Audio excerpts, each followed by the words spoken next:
بسم اللہ الرحمن الرحیم الحمدللہ رب العالمین۔ سورہ فاتحہ کی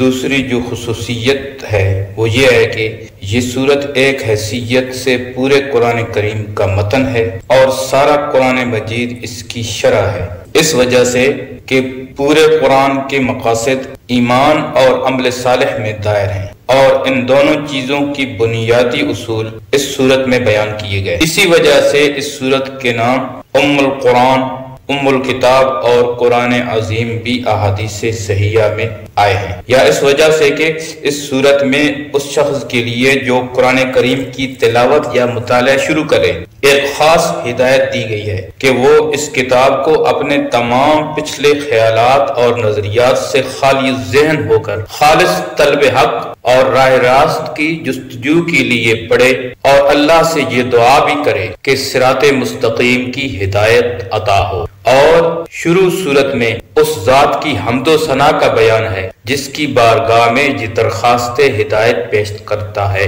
اور اسی درخواست کا جواب پورا قرآن کریم جو الف لام میم ذالک الکتاب سے شروع ہوتا ہے، گویا کہ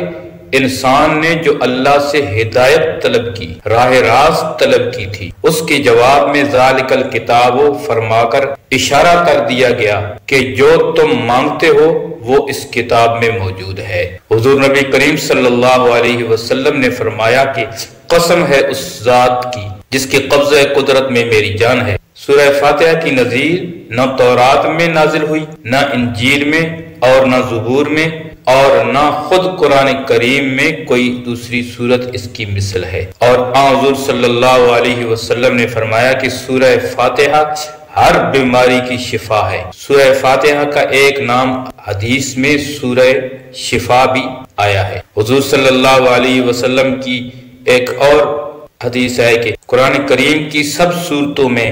عظیم ترین سورت الحمدللہ رب العالمین ہے۔ آپ میری ویڈیو کو لائک کریں، میرے چینل کو سبسکرائب کریں اور دوستوں تک میری ویڈیو کو شیئر کریں، اس میں آپ کے لیے صدقہ جاریہ ہوگا اور میری حوصلہ افزائی ہوگی۔ جزاک اللہ خیرا۔ اللہم صلی علی محمد النبی الامی وعلی آلہ واصحابہ وبارک وسلم تسلیما کثیرا کثیرا بعدد کل ذرۃ مئۃ الف الف مرۃ۔